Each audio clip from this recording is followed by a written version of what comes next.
समजा आता एक पेशंट अचानक इथं येऊन बेशुद्ध पडला, तर आपण पहिले त्याचं पाहायला पाहिजे की बेशुद्ध पडला ते श्वास बंद झाला का, कोमामध्ये आहे का. तर स्टेप बाय स्टेप तुम्हाला सांगतो ते तुम्ही बरोबर ओळखा आणि त्या पद्धतीने तुमच्या जीवनामध्ये असा कोणता प्रसंग आला तर निश्चितच तुम्ही हे CPR पद्धत अवलंबून करा, जेणेकरून 2 ते 3% तरी लोक वाचतील. आता हा सगळा पेशंट असा पडलेला आहे, तर पहिलं तुम्ही ओळखायचं तो बेशुद्ध आहे का. तर असं पडलेला पेशंट असं तर तुम्ही कुणीकडे आपल्याला असं पहिले जर प्रतिसाद नाही दिला तर समजायचं का तो कोमामध्ये आहे. मग कोमामध्ये असतो 10 सेकंडमध्ये त्याचा श्वास पाहायचा, श्वास येतो का, तो श्वास बंद पडला असेल आणि मग नाडीची धोकी पाहिजे. तर मानेजवळ थायरॉइड ग्लँड असते त्याची तिला मानेची नाडीची धोके असतात. 10 सेकंडमध्ये आपण ते पाहिजे बंद पडलेली आहे काय. सगळं जर बंद पडलेलं असेल आणि आपण निश्चितच वाटला तर हा काढे करायची गेलेला आहे तर याला CPR लगेच सुरू करायला पाहिजे. 3 मिनिटाच्या आत CPR सुरू केला तर ब्रेक येत होत नाही. 3 मिनिटाच्या वर जर झाले तर ब्रेक येत होतं पण त्याचं काही करता येत नाही. तर CPR कसं करावं हे तुम्हाला पहिले सांगतो. तर आपण निश्चित झालं का हा काढे करायचं काय, हृदय बंद पडलं, श्वास बंद पडला, पेशंट कोमामध्ये आहे.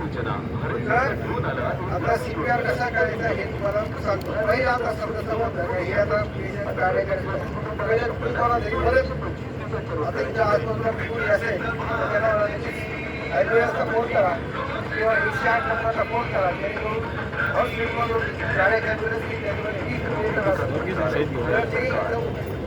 उपयोगी पडू शकतो. आता CPR कसं करायचं हे सांगतो. हे आपलं चेस्ट बोन आहे, त्याला स्टर्नम म्हणतो, बरोबर मध्यभागी आपला जो आपण हाताने काम करतो, जर तुम्ही गावकरी आहात किंवा उजव्या हाताने काम करता तर उजवा हात मेन ठेवायचा असा, नंतर त्याला आडी घालायची बोटांची, इथं एल्बोमध्ये स्ट्रेट ठेवायचं, इथं स्ट्रेट ठेवायचं. खरं तर तुम्ही असं इथं नी प्लेट करून असं बसायला पाहिजे आणि इथं हा हात असा द्यायचा. तर पंपिंग सुरू करायचं आणि त्याला साधारण 110, 100 ते 120 पंपिंग करायला पाहिजे. आणि साधारण आपण लोकांना देताना हे साधारण 2 इंच पर्यंत खाली गेला पाहिजे. 4, 5, 6, 7, 8, 9, 10, 11, 12, 13, 14, 15 ठोके झाल्यानंतर मग ते श्वास त्याला द्यायचं 1 सेकंड, परत 15 ठोके मारायचे. 4, 5, 6, 7, 8, 9, 10, 11, 12, 13, 14, 15 परत श्वास द्यायचा.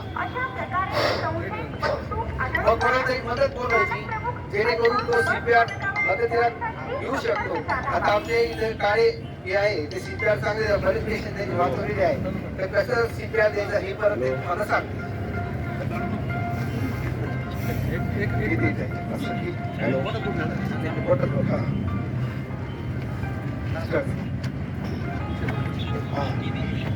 हे डोक्याची पळतात का नाही जे मशीनवर समजतं लगेच. लाल लाईट लागतो ना, तर हे असं प्रत्येकाने करायला पाहिजे. तर हे 15 म्हणजे मिनिटाला 100 ते 120 ठोके पडायला पाहिजे, श्वास द्यायला पाहिजे. समजा आता कोरोनाचा काळ होता त्यावेळेस इन्फेक्शन बरंच होतं.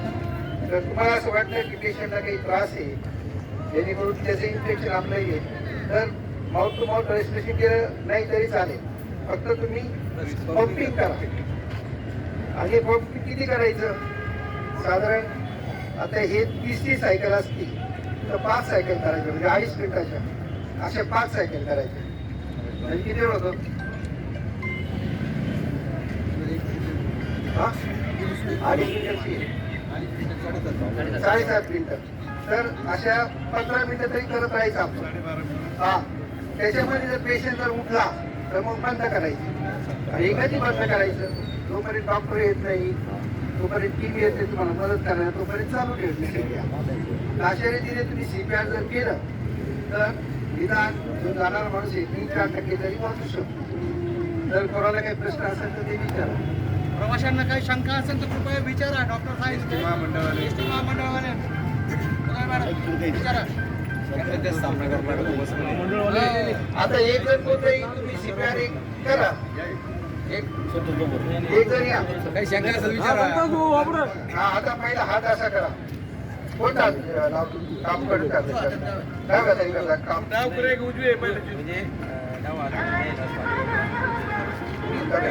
असं ठेवा. इथे सरळ करा. करा. इथे लावा. करा प्रेस. चांगला. इथं वाकायचं नाही. हा, करा. 1, 2, 3, 4, 5, 6, 7, 8, 9, 10, 11, 13, 14, 15, 16, 17, 18,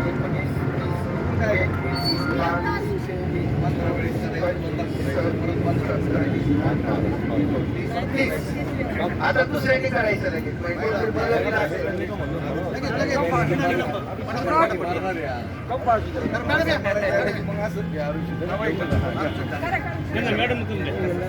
हा, करा.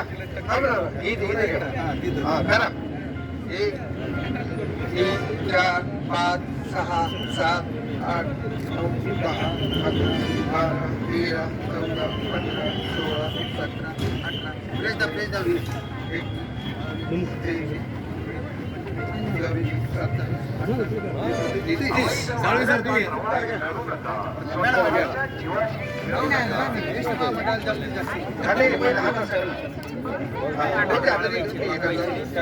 आता तिथे एक वाकू नका, सरळ ठेवा. 2 इंचापर्यंत आपलं दाब बसायला पाहिजे. बरोबर. लाईट लागा ना तिकडे.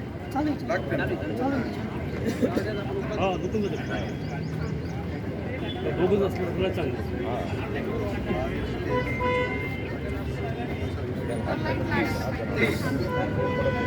कर्मचारी